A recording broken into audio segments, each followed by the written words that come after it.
Hello students, इस video में हम करेंगे थेल्स थ्योरम यानी कि BPT theorem basic proportional theorem.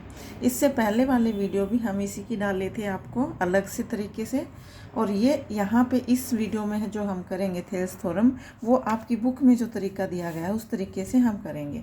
ठीक है, जो आपको तरीका अच्छा लगे, फर्स्ट वाली वीडियो जो डाले हैं उसका अच्छा लगे वो करना, ये अच्छा लगे तो ये करना। तो यहाँ पे मैं स्टेटमेंट पढ़ रही हूँ, पीछे वाले में भी मैंने आपको स्टेटमेंट समझा दी थी, यहाँ दोबारा से फिर समझा रही हूँ। If a line is drawn parallel to one sides of a triangle to intersect the other two sides are divided in the same ratio. इसमें क्या बोला गया है, इसमें ये बोला गया है कि ये जो ट्रायंगल आपको गिवन है, इसमें ये जो एक साइड है, कोई भी साइड हो सकती है, इस साइड के पैरेलल भी हम खींच सकते हैं पैरेलल लाइन, इस साइड के पैरेलल भी हम पैरेलल लाइन खींच सकते हैं इस साइड के, और मैंने यहाँ पे BC के पैरेलल खींची है लाइन। ठीक है ना। तो इसमें ये बोला गया है कि ट्रायंगल की एक साइड के पैरेलल अगर हम लाइन ड्रॉ करें और जो दो अदर जो टू साइड्स हैं उनको जिस पॉइंट पे काटेंगे दोनों को, तो दोनों पॉइंट जहाँ दोनों पॉइंट काटेंगे AB और AC वो इक्वल रेशो में काटेंगे। इसका मतलब ये है, अगर ये 1:2 की रेशो में कट रहा है तो ये भी 1:2 की रेशो में कटेगी ये लाइन भी। अगर ये 2/3 की रेशो में है तो ये भी 2/3 की रेशो में होगी। ठीक है, तो आपको प्रूव क्या करना है, आपको प्रूव करना है AD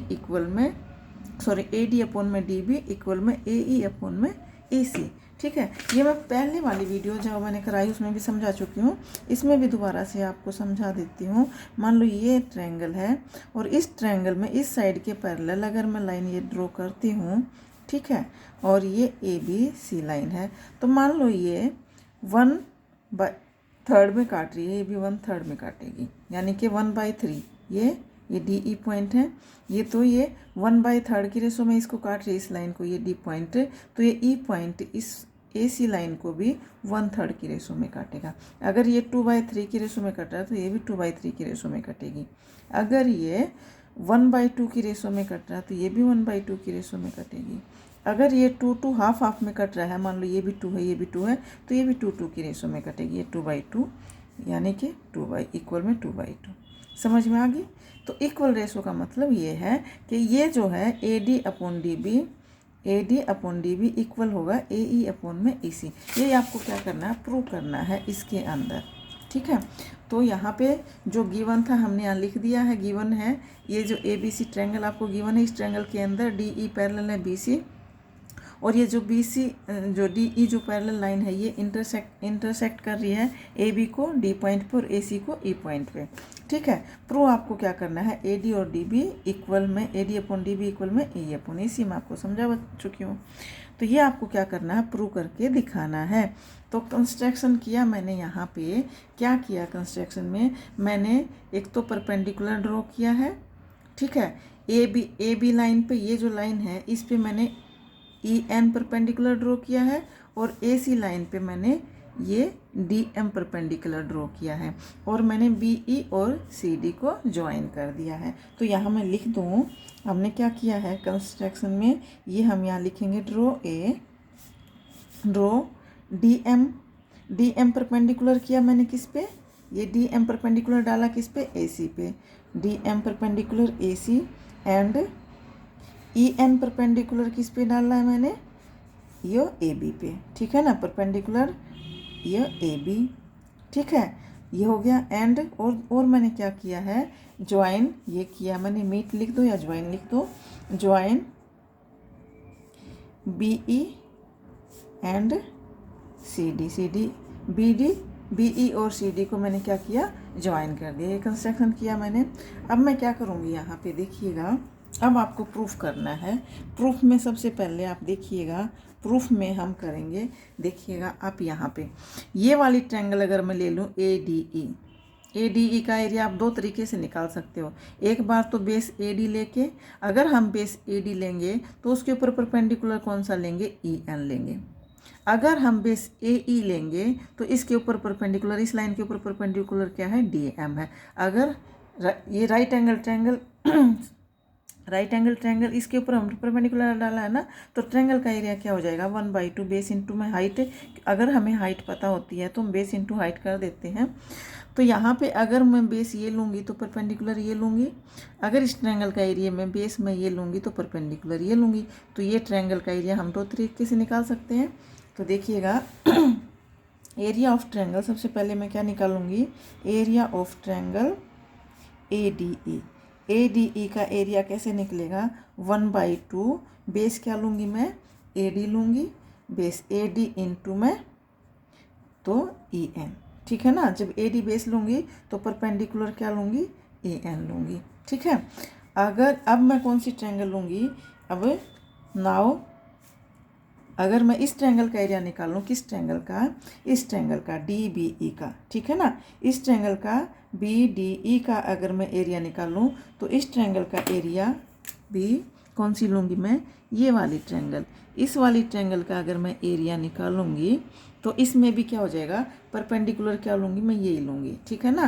ट्रायंगल अगर हम ट्रायंगल जो लेते हैं परपेंडिकुलर जो हम ड्रॉ करते हैं, मान लो ये हमारी हाँ जी, ये मैं बेस ले लूँ और यहाँ पे अगर मैं ये ट्रायंगल ड्रॉ कर दूँ तो यहाँ पे परपेंडिकुलर हम अंदर से भी डाल सकते हैं ट्रायंगल पे, ठीक है। अगर अंदर से हम नहीं डाल सकते, परपेंडिकुलर अंदर नहीं डलता है, तो हम आगे एक्सटेंड करके आगे भी हम क्या कर सकते हैं, मान लो ये ऐसे बनी हुई है ट्रायंगल आपकी, तो हम इसको, ये परपेंडिकुलर नहीं है, हम इस पे परपेंडिकुलर इसको आगे एक्सटेंड करके परपेंडिकुलर बाहर भी डाल सकते हैं, ठीक है। तो ये हम परपेंडिकुलर बाहर भी डाल सकते हैं। तो ये क्या हो जाएगा, इस ट्रायंगल में परपेंडिकुलर क्या बनेगा, EN ही बनेगा। जब हम ट्रायंगल BDE का एरिया निकालेंगे तो बेस तो हमारा BD हो जाएगा और परपेंडिकुलर क्या होगा, EN ही होगा, ठीक है। तो यहाँ पे एरिया ऑफ ट्रायंगल कौन सा लेंगे हम, एरिया ऑफ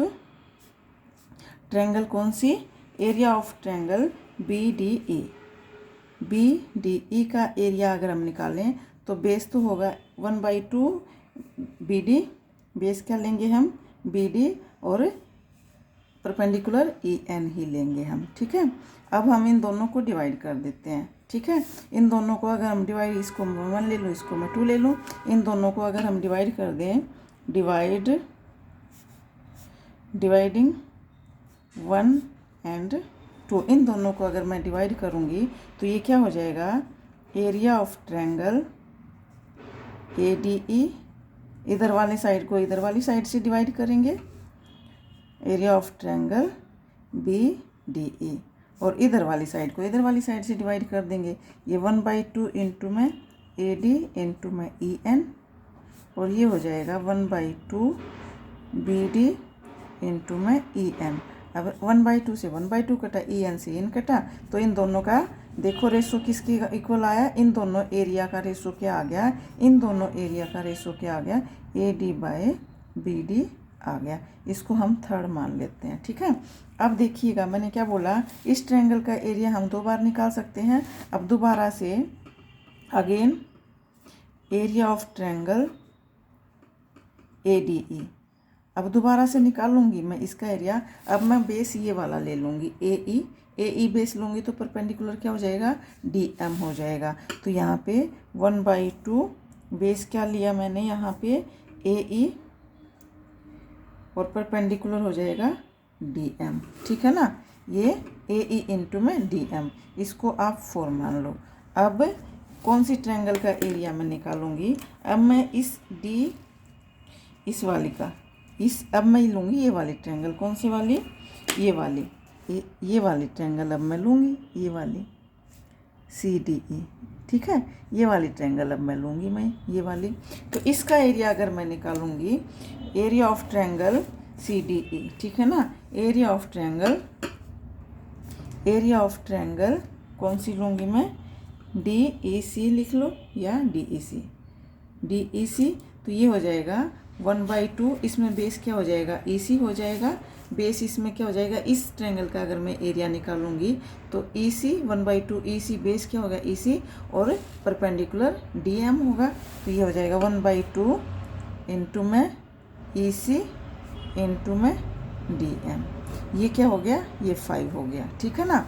ये मैंने 5 ले लिया। अब वैसे ही इनको डिवाइड कर दो, डिवाइडिंग 4 and 5, दोनों को डिवाइड करूँगी तो ये हो जाएगा area of triangle ADE equal में एरिया ऑफ ट्रायंगल DEC। इधर वाली साइड को इधर वाली साइड से AE इंटू में DM, और ये 1/2 AE इंटू में, सॉरी ये EC है यहाँ पे, EC बेस ये है ना, EC इंटू में DM। 1/2 से 1/2 कटा, DM से DM कटा। अब इस एरिया का रेशो क्या आ गया, इस एरिया का इस, ये जो ट्रायंगल है इस ट्रायंगल के एरिया का इस ट्रायंगल के एरिया के साथ रेशो क्या आया, ये आपका आ गया AE अपॉन में EC।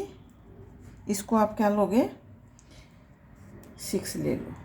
ठीक है, अब हमें क्या चाहिए, ये देखिएगा इन दोनों, इस एरिया, इस ट्रायंगल का जो एरिया है इस ट्रायंगल के साथ रेशो जो आया है वो AD अपॉन BD आया है, यानी कि इस ट्रायंगल का जो एरिया है इस ट्रायंगल के एरिया का जो रेशो है AD अपॉन DB आया है, और इस ट्रायंगल का एरिया का रेशो इस ट्रायंगल के साथ AE अपॉन EC आया है। अब ये वाली ट्रायंगल और ये वाली ट्रायंगल का एरिया इक्वल होगा, क्यों इक्वल होगा, कैसे होगा, ये देखिएगा। यहाँ पे दूसरा पेज ले लेती हूँ मैं, यहाँ देखिएगा। अब ये वाली जो ट्रायंगल है, ये वाली और ये वाली कौन सी ट्रायंगल, ये BDE, और ये वाली ट्रायंगल BDE और ये DEC। ठीक है, हाँ जी, BDE, ये वाली BDE ट्रायंगल और DEC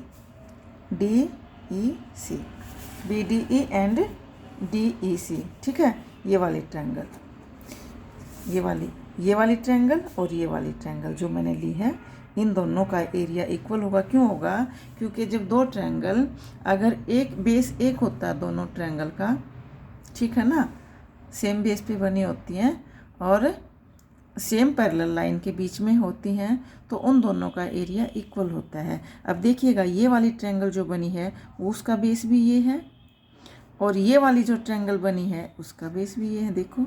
और दो, ये लाइन और ये लाइन दोनों लाइन पैरेलल हैं, तो इन दोनों पैरेलल लाइन के बीच में ये वाली ट्रायंगल बनी है और ये वाली ट्रायंगल दोनों बनी है।